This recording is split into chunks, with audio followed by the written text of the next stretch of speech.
Morning, Glory America. Hugh Hewitt live inside the Beltway. I will continue to update you on events from Kabul airport as the Marines have got the perimeter secured. If anything happens, I'll break away from my interview with Dr. Francis Collins, Director of the National Institute of Health. But I'm pleased to welcome back Dr. Collins. Dr. Collins, thank you for spending time with me. It's good to have you back. Glad to be with you, Hugh. We got lots to talk about, I guess. I do. I've got two major categories, boosters and children. Let's begin with boosters. The New York Times this very morning advises U.S. to advise boosters for most Americans 8 months after vaccination. True or false, doctor? Well, we have been meeting and discussing about this almost daily, and we will have something to announce very shortly about boosters because we do believe the time has come to have a plan for Americans. Doctor, in Israel, 1 million booster shots have been administered to Israelis over the age of 50. They've done a one, come all program. Will America open up the doors while there's capacity and people are with their families in the summer? Will we not try and manage this down to the level of age group, et cetera? Just open the doors and get people boosted? Well, as you may have seen from the information overnight, the notion is to allow or to encourage boosters 8 months after initial vaccinations. When you look at the Israeli data, I'm looking at it right now, because they're a little bit ahead of us in terms of when Delta hit them really hard. It's a combination of Delta being a particularly nasty variant that's very contagious, and the fact that, unsurprisingly, vaccine protection does gradually wane over time. And so in the Israeli data, the people who got immunized in January are the ones that are now having more breakthrough cases. Mostly, of course, these are symptomatic but not serious, but you're starting to see a little bit of a trend towards some of those requiring hospitalization. That's the same thing we're starting to see in the U.S. data, although right now it still looks as if our vaccine protection is working really well. But we don't want to wait until it's like, oh, too late. So that's why we're looking at the data. CDC has at least 4 or 5 different cohorts they're watching. And basically, it does look as if boosters are going to be a good idea. But if you start boosting with the people who got their vaccines earliest, you're going to end up vaccinating particularly the nursing homes, the healthcare providers, the elderly, because they're the ones who got doses first. So it kind of all fits together. Doctor, there's plenty of capacity, though, so I want to drill down on this. Israel has adopted a public policy. It's not a medical process, it's a public policy process of the market will organize itself if we simply say 50 and above. The nursing home registered occupants will demand it. The good nursing home providers will provide it. And people will self-regulate. The FDA, working with the CDC, seems trapped in a rules-based order that they've got to let go of, in my opinion, as a public policy analyst. And I served 17 years on a public health board in California. I'm not ignorant. I'm just a lawyer, not a doctor. But it seems to me we'd be better served by just saying, come one, come all. If it's been 5 months since your shot, come on in. Well, I hear you, and I think that's an entirely defensible position. But let me add a little science to it. When we look at vaccines and how it works best if you're getting a booster to get full effect, we don't have enough data right now to be sure that this applies to COVID-19, but it probably does. You probably do want to wait at least 6 months after your initial immunization to give that immune system chance to mature the diversity of antibodies that it can produce, and then you hit it with the booster. So if somebody just got their primary immunization, a couple of months ago, I don't think this is the right moment for that booster. That will not give them the same effect. So this I agree, idea of doctor. waiting I agree, but I'm saying we've got to have a clear message. What has happened over the last year is confused messaging. So a very clear message, and I wouldn't mind saying 6 months or 7 months. People have their cards, they know, but one message for all Americans will be easier to communicate. And if there's one area that I will know better than the CDC, I've been doing this 30 years, it's how to sell something. And if you want to sell a booster shot, you give one message a million times, which is if it was 6 months ago, go in. And then the second question is, can you mix boosters or do you have to stick with the same booster? Ideally, you want to stick with the same one because that's where we have the data. You may have seen last week, though, when FDA authorized for people who are immune compromised to get a third dose. they said that there as well. Better to get the same dose of Moderna or Pfizer that you got to begin with. But if for some reason you don't have access to it, well, then get the other one. Again, I feel more comfortable as a scientist fixing our plans on real data, and that means sticking to the same kind of vaccine that you got to begin with. But obviously, there will be situations, rare one, I guess, where people will feel the need to switch over. And of course, we got to figure out about J&J as well. Recognize, however, that J&J doses didn't start being given to people until April. So those folks are not quite as far down the curve of potential waning of efficacy as the people who got immunized back in January and February with the mRNA vaccine. But I get that. Doctor, are you hearing me, though, on clarity of messaging? The reason Yes. we're behind is that complicated messages are unfortunately very difficult to receive. The Luntz rule is if you want to sell a book, you've got to say it 7 times in the same segment, the title. And Frank knows what he's talking. Words at work. It's one of my mantras when I interview an author. You say the book title 7 times. So if the message is get a booster, it's got to be clarified. Any booster will do. It's preferable to get the same one after 6 months. I hope you follow that advice. And I'm happy to go to any meeting you want me to, Doctor. I would love to know if you actually have any private sector communications consultants in the advisory group that is making these decisions. Do you? Because all of this is pretty sensitive, it's a little harder to do that. I think we have really good professional experts, actually, though, in our communications team within the government. They're not hacks either, Hugh. I don't think they're hacks, Doctor. I have to disagree with you, though. It is actually one of the worst communications rollout. I don't blame you. I think it's a crisis. It's been poorly managed. Just ask Ron Klain to come to the meetings. He's one of the smartest guys on pandemics and epidemiology who knows how to communicate. Or get Fred Ryan from the Washington Post to send over a couple of people and have them sign NDAs because the messaging's awful. And you're a scientist. You know we got to get data loops, right? And the data loop I'm giving you is let's message this one right because I'm a big proponent of vaccine. Second question, this one's very specific. Let me just say, I think you're making a great point, and I have a lot of respect for your opinion and your experience here. We do need to be clear as this gets rolled out, which is coming pretty soon, that we have a really clear and distinct message, and we say it over and over again. And yeah, I know Frank Luntz, and he's right on this. And yeah, Ron Klain is, after all, the chief of staff for Joe Biden, so he's very much going to be engaged in whatever happens. That I can reassure you about that one. Well, thank you. It's just bad. I know the White House hit the CDC hard after the child data, and we'll come back with that. And I think it's because they're simply not aware of that terrible mask decision and how it was communicated. But there's one discrete issue that I have promised a number of people I will ask. People put up their hands and did trials for these vaccines a year ago. They are well past 8 months. Many of them are over 65. Some are over 70. Should they get boosters? Should they get authorizations? Will the CDC send them an email entitling them to go get a booster? What a great question, Hugh. I've been also very focused on this myself, as is Tony Fauci. In my opinion, and we have to figure out how to do this in terms of the logistics, I think they ought to be at the top of the list. They volunteered to take part in these trials without knowing whether the vaccines were going to work or whether they're going to be safe. And yeah, they're further out from their initial vaccination than almost anybody else. So I think they ought to be first in line. I'm right there with you. So my humble suggestion would be for you and Dr. Fauci together, because everyone has to cover that. When you two appear together, everyone has to cover that. To come out and say, we're here to tell you one thing, which is if you were part of the trial, go get a booster. And if you can't get the booster you originally got, get another booster. We'll be back with more information. And you pharmacists, give them a booster and then send them an email. Now let's turn to the kids because we're going to spark it up here, Doctor, I'm afraid. I think it's a terrible idea to mask children K through 3. A terrible idea. Now I speak as a grandfather who has seen children with learning issues, either in speech or hearing or vision, badly suffer from masks. And those are not even the first order casualties of this. Why did the CDC change their mind about masking K through 3?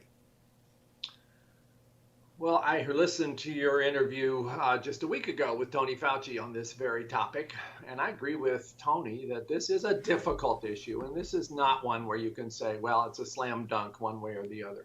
One thing I would say, though, while we are clearly seeing more children getting infected with COVID-19, you argued it's still pretty rare. It is still pretty rare, but it is not zero, and we have now more than 400 kids that have died of this. So we have to think about that, but also think about what's going on in that classroom for two other reasons.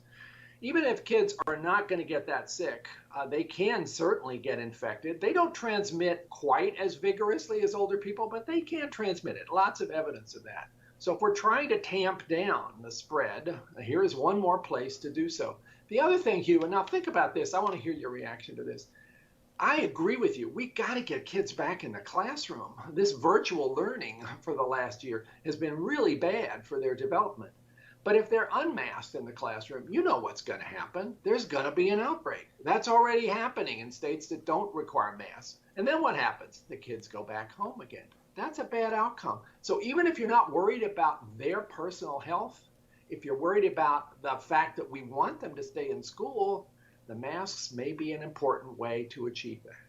Now, the key question there, Dr. Collins, is that you use the word may. I went back after Dr. Fauci's very kind appearance on the show and did a deep dive into speech pathology. If a child is not caught up by age 8, it becomes exponentially more difficult to teach them speech. They cannot learn speech without access to facial expression. And so you're talking about lifelong deficits because of a fear, not yet well placed. I read the transcript. Dr. Fauci very much admitted there is no data. There is a fear that the Delta variant might be worse for children. Based on that fear, we are accepting known substantial costs and deficits, which will be lifelong in the classroom. So I don't want to bring up President Biden's speech last night, but it was a false choice that he proposed to the American people. The choice is here on K-3 kids back in the classroom. If their parents have the reason to take the mask off, should the parents be allowed to make that choice for their children? Again, we're on a different side of this, Hugh, for the reason I tried to outline that it's not just the cause of concern about the children's health, although that's in there. It's also if you really believe that they're better off in the classroom, even with a mask, than back at home staring at a screen. Talk about a problem with speech development in that setting. But that's the false choice, doctor. The choice is in the classroom because everybody wants them back. They're all going back. I don't know of any districts that are shut down. There might be a few. So the real choice is we all agree. You and I agree, and I think most of the people listening, kids need to go to school. We had a disastrous year, so they're going back to school. I think you and I agree that teachers must get a mandatory vaccination or tested every week. We agree. Yep. The disagreement, let's focus on the disagreement, is with the kids in the classroom, where there are choices to be made about whether or not they wear masks in the classroom K-3. Is there any data showing that those kids are at greater risk of hospitalization or illness of serious sort from taking their mask off there, if there are other ventilation pods and other non-pharmaceutical interventions at play? I wish we had that data. But Hugh, I don't think you're hearing me. It's not just about that. No, I'm hearing you. You're worried about what goes on, but you just said there's no data. So you guys are guessing. Well, we're not guessing when we look at the fact that classrooms that have opened up already without requiring masks are now having many of those classrooms closed down in schools, and all those kids went home again because they had an outbreak. And that's not what we want either. So on that basis, just look at what's happened in those states and ask yourself the question, if the goal is to keep people in class, wouldn't it be better to minimize the chance of an outbreak? And wouldn't that basically map better onto keeping masks on? I don't know because I saw those headlines, doctor, but you tell me they closed because of the number of positive tests. But was there real harm? Because if it's the flu or a common cold in children, that was a bad decision and a panicky one that I understand completely. I'm not blaming school districts for panicking. But I think we've created a concern about panic with outbreaks among children when the children do not demonstrate any significant. I know the 400 cases. You've mentioned that. I heard you. But I don't think you have any data showing that there's a significant greater risk of being sent home than lifelong learning deficits. I mean, I'd accept it if there was. I'm a science guy. It's just not there. And I don't think we have the data on either side of it, Hugh. I think right now we're all trying to do the best we can. You and I have a slightly different view of this. I see masks wearing on my grandchildren as something that they tolerate pretty well. I'm not sure I see this quite as the major threat that you do to development of speech. I do worry about it a lot. And you just got to balance two difficult choices. Neither of these is a happy outcome. This is the reality of what we're stuck with, especially with Delta. And so, Doctor, here's the hard question. We're Americans. We believe in freedom. You and I are sitting in the Beltway, and we're both Beltway guys, and you are one of the most respected scientists in America, and I'm not a bad journalist. We should not be substituting our judgment for that of a parent who lives with their child, whether they're autistic, on the spectrum, speech problem, socialization problem, unless we're prepared to own the consequences of that. I'm not. I believe in freedom. Why shouldn't that parent have the choice? Your answer might be because we don't know what their child will do to other people, but it's an absence of data. And, and anecdotal evidence is evidence of anecdotes. You're setting sail to fear. I'm setting sail to freedom. Why am I wrong? I'm trying to go with what the majority of public health experts who've looked at this situation, recognizing the imperfection of the data, and tried to come up with the best solution. And I don't really want to second guess them. And I do think there are times where freedom has to be considered in the space of what that means for others around you. Somebody compared this, back in the World War II, when there was a blitz in London, people had to turn their lights off so that they wouldn't be seen as a target. If you decided, well, I'm going to keep my lights on because I just don't feel like turning it off, you're putting all those people around you at risk. Now, that's a bit of a dramatic example, but I think we would all agree that's a place where your freedom to keep your light on was probably going to need to be compromised. Is this like that? Is this a public health situation where every one of us is making a decision that affects the rest of us? Yeah, I think it is. All those people who are still unvaccinated, which you and I both agree is a terrible mistake, are putting others at risk. That's why we have all this terrible outbreak in the Southeast. So yeah, there are situations in public health where the complete freedom of parents and the rest of us has to be put in context, and this is one of those. Now, you see, my disagreement with your analogy is that the siloing effect of scientists inside the Beltway is fairly significant in terms of cutting off information flow from people who are actually getting bombed. But that can be remedied over time. Let me move to the question about people congregating in large groups in the Provincetown study. I asked Dr. Fauci this, whether or not that was an outlier. He said it had been matched by a San Francisco General Hospital study. Are you confident that you have the data that shows that the Delta variant is more dangerous to children than the Alpha or any other variant? The data I've seen from Singapore, from Scotland, from Canada does suggest, and those three studies all agree, and the Canadian one's pretty good, that Delta is in fact not just more contagious, but more likely to be really serious. Now, that is adults. There aren't enough cases in children to be able to say that statistically, but it's a little hard for me to understand if it's more likely to be severe in an adult, why it wouldn't be in a child. So I think the default has to be to assume that. And talk to the hospitalists in pediatric hospitals about what they're seeing. And I've heard from them through the AAP. They're convinced that this Delta variant is making kids not only more numerous, but sicker than what they have seen before. And I'm very close with the Children's Hospital of Orange County staff. I would trust them with any kind of decision. I know how dedicated the pediatric professionals are and the people who run those hospitals. But I think I heard you say, no, we don't have data, we have anecdotes. And I think one of the CDC's issues going forward is to distinguish anecdotes from scientific conclusions. So on the basis of anecdotal evidence, the CDC is recommending that, or is suggesting that Delta is more dangerous. On the basis of anecdotal evidence, I've heard ivermectin is a wonder drug. But you and I talked about ivermectin once, and you said there were studies underway. So when does the CDC use anecdotal data, and when do they dismiss it? Well, believe me, the CDC really hates to have to make recommendations based on anecdotes. They're rigorous public health scientists. But sometimes, Hugh, it's what you've got at the time. You look around to see what's been done in the rest of the world and what we can do here, and you make the best of it while you're trying to design studies that are going to be more rigorous, which is what we're doing right now. This is a tough time. Give the guys a little bit of a break there. They're trying to manage the worst pandemic in 103 years that is moving so rapidly. And Delta has blown everything up that we thought we knew about COVID-19. And we sort of have to start all over again with new data. And we've only really had this one for about the last month and a half. So, I do. I credit you, Go. I credit everyone with good faith and their best effort.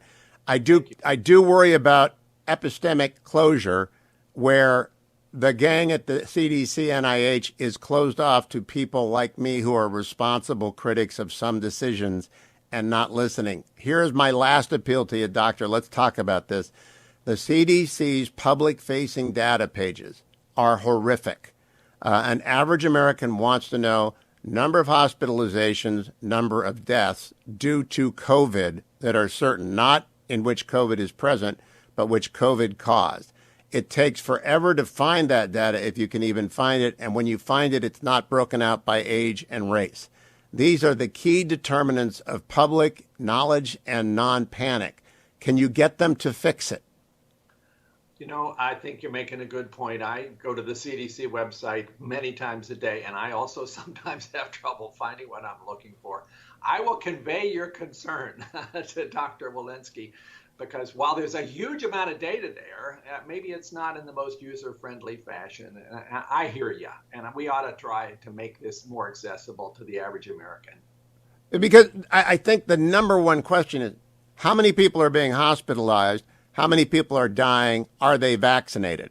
I had an argument with a friend last night who is among the vaccine reluctant, who has now had COVID, and I want to get to the last scientific question, wanting to argue with me with anecdotes. And I could not send him to a site to prove to him. I think it's 9 out of 10 people who are in critical care or who have died were not vaccinated. I believe it's 90%, but I can't find that anywhere. Am I right about my number? You're right about the number. It depends a little bit on which part of the country you're talking about. If you're in a low vaccination rate area like Florida, Louisiana, it's like 99%. But in places with higher vaccination rates, the number drops a bit. So, and am I right? Am I right that the most at-risk racial group is African American? That would be one of them, but certainly also people over 65. If you're talking about racial groups, African Americans have been hit ridiculously hard by this, and that should be a wake-up call to all of us about how our healthcare system is not equitable. And so I'm a fear, the next pandemic is a pandemic of panic. And I am very concerned about what's coming, but data kills that off. And so the better presentation of data. Let me close with the worst case scenario. I talked about it with Dr. Fauci. The WHO appears to be urging no boosters so that more first and second round shots can be sent around the world to people who have no protection whatsoever. That's a public policy decision with which Americans and Israelis disagree. We're going to vaccinate our own people and be the beacon of research and hope for the world in the pandemic. Nevertheless, the question arises, what about an Omega variant? Is there any evidence of another variant that is, in fact, by data proven to be significantly deadlier than anything we've seen yet? Not yet. We're certainly watching this across the world. NIH has a vigorous effort, actually in partnership with industry, called TRACE, where every new variant gets quickly looked at to see what its effect would be on vaccines and on monoclonal antibodies. So far, we're looking okay, but I worry about the Omega strain, as you're calling it, also, especially with so many people being infected right now. That's where those mutations arise. So we have enlightened self-interest in seeing the whole world get past Delta and past COVID, and not just the United States. We're doing a lot there. 110 million doses already sent out by the U.S., 500 million promised. We are going to have to do our part to deal with the rest of the world's needs. And I don't think we should try to make this, as maybe WHO did, as a choice between whether or not we're going to protect our own people and the rest of the world. We got to do both. And we have the incredible capability through our science and our industry manufacturing capacity to do both. But let's just get on with it. A dear friend who was sick, did not get vaccinated, ended up in the hospital for 6 or 7 days, and it was a very rough situation. had a candid conversation with me that he believes he is now safer than me, who got the 2 Pfizer vaccinations as soon as I could. Is he right? It's a little hard to say for sure, but I think he's not right. When you look at people who've gotten reinfected a second time, there's a higher risk of reinfection, especially with Delta, from people who got natural infection than people who got vaccinated. So he should still go ahead and get vaccinated, even though he had the infection. The evidence for that in a Kentucky study from a couple of weeks ago is pretty compelling. You boost your protection significantly if you had COVID, and then you get vaccinated on top of that. Just like okay, Doctor, I want to give you the floor for the last moment. What is the media doing wrong? Take your best shot. What are we getting wrong? I wish that somehow we could focus less on trying to view things through a political lens and more from a public health lens. Look at the mask discussion. There's so much of that seems to be focused on politics. It's crazy if you imagine an alien arriving from another planet looking at us and wondering, why are we having this massive division of opinion about masks and vaccines depending on your political party? So if the media could kind of point to that and step away from that and try not to endorse some of those misinformation-driven perspectives, that would be great. This conversation, Hugh, has been great. You and I, we're talking about the facts. We're both decrying the situation where we don't have enough data and saying data ought to eat conspiracies for lunch. So let's get the data and make it out there publicly in an accessible way. You and I are in the right place, but I must say the media is not always carrying the water quite like that. I gave you the last word, Doctor. Please keep coming back. I appreciate your candor, and I do appreciate the 24/7 pace that the NIH, the CDC, the FDA is putting in. But ask a few of us to join the meetings, Doctor. Thank you. All right. Thank you, Hugh.